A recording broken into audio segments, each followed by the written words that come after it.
12 dní, tisíce kilometrů a Balkán tak trochu křížem krážem. Vyrazili jsme z Česka bez úplně přesného plánu, jen s chutí jet dál, než jsme původně čekali. Rakousko, Slovinsko, Chorvatsko, Bosna, Černá Hora, Albánie, Kosovo, Makedonie, Srbsko, Maďarsko a zpátky domů. Silnice, které berou dech, místa, kde se zastaví čas a pár momentů, na který jen tak nezapomeneme. Tohle je první část naší balkánské jízdy. Je ráno, sluníčko.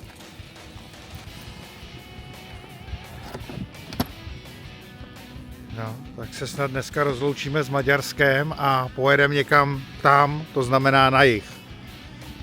První den jsme zakončili v Maďarsku, kde jsme po dlouhé cestě konečně složili hlavy v hotelu.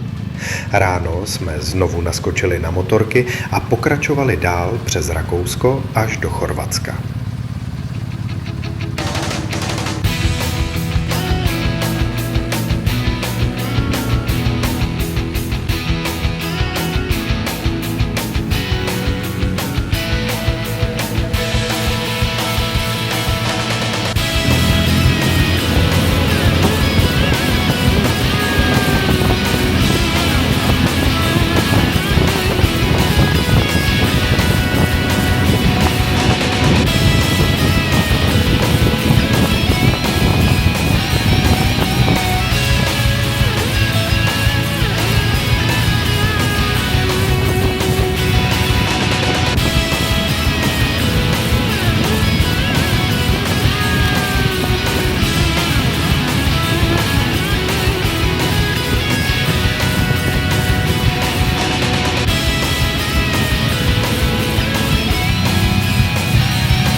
Naším prvním skutečným cílem byl památník Petrova Gora, monument, nedaleko bosenských hranic.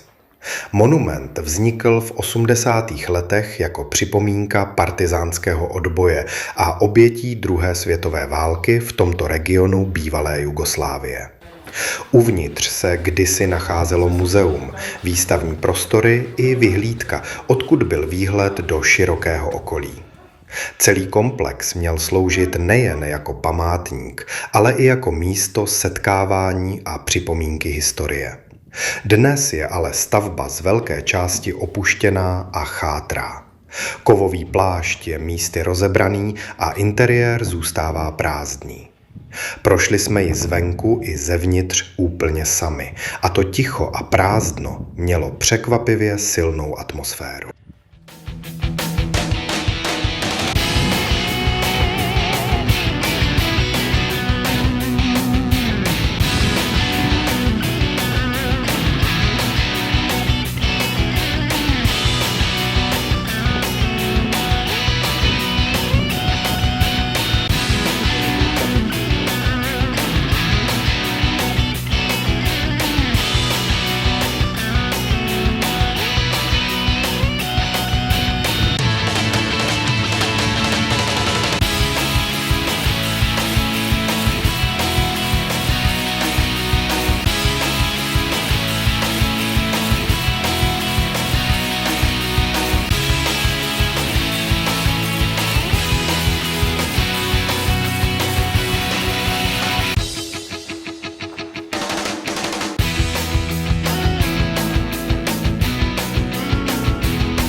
památníku Petrova Gora jsme vyrazili dál, směrem k bosenským hranicím.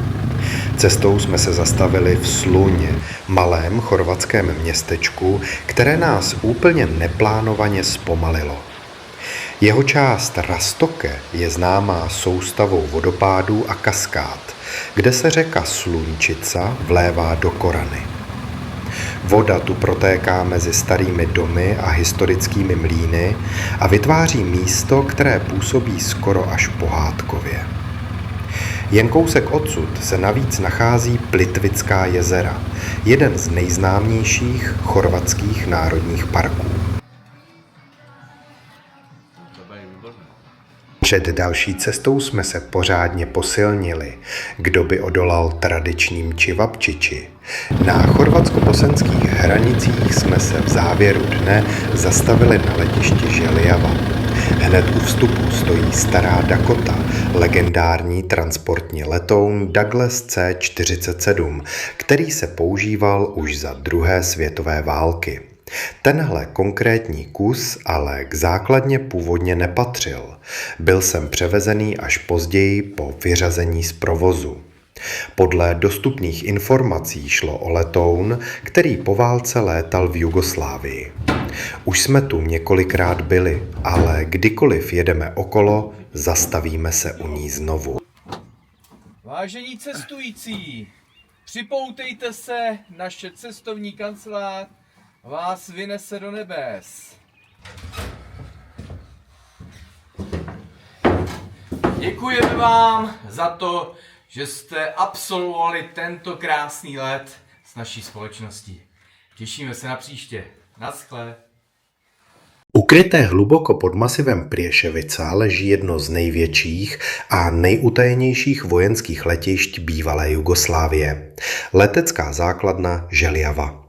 Ve své době šlo o obrovský strategický projekt studené války.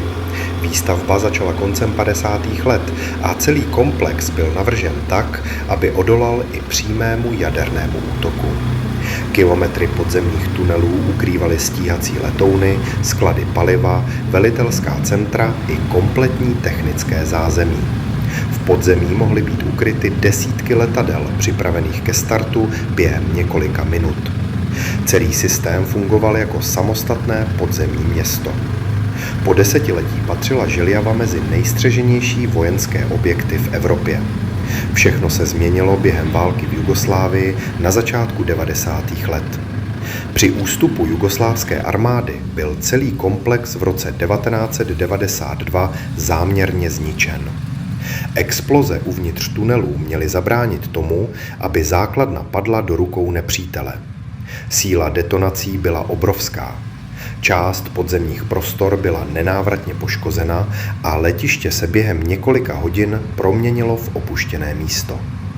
Dnes zůstávají jen tiché betonové dráhy, rozstřílené vstupy do tunelů a nekonečné podzemní chodby, ve kterých je i po více než 30 letech stále cítit atmosféra studené války. Good morning!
hlavně aspoň ještě jako 2 baterky sebou, jo, to chce.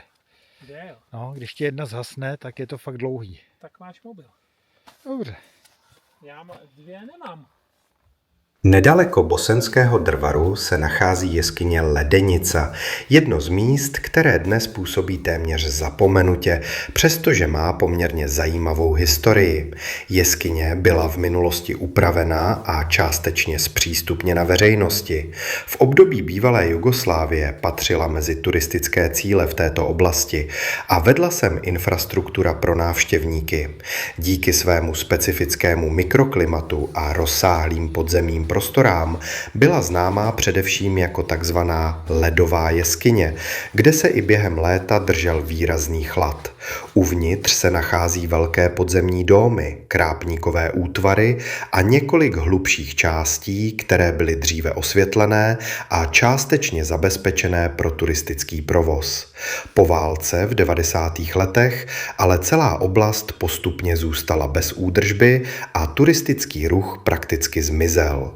Přístupové cesty chátraly, vybavení bylo zničeno nebo rozkradeno a místo bylo postupně opuštěno. Dnes už z původního turistického zázemí zůstávají jen zbytky. Opuštěné vstupy, rozpadající se konstrukce a podzemí, které si znovu bere zpět příroda. Právě tahle kombinace historie, chátrání a syrové atmosféry dělá z Ledenice místo, které působí úplně jinak než běžně známé turistické jeskyně. Pokud by se sem někdo chtěl vydat, určitě je potřeba velká opatrnost. Jeskyně už dnes není nijak zabezpečená ani udržovaná. Původní chodníky, zábradlí a turistické trasy jsou z velké části poškozené nebo úplně zničené. Bez kvalitního světla je pohyb uvnitř prakticky nemožný. Ideální je mít minimálně 2 nezávislé baterky nebo čelovky, protože v některých částech podzemí není absolutně žádné světlo a člověk tu může bez problému strávit i několik hodin. Terén je místy kluský, nestabilní a v některých úsecích opravdu nebezpečný. Tohle už není klasická turistická atrakce, ale opuštěné podzemí, kde je potřeba přemýšlet nad každým krokem.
Dalším cílem naší cesty bylo horské jezero Šator, ukryté vysoko v horách Bosny a Hercegoviny.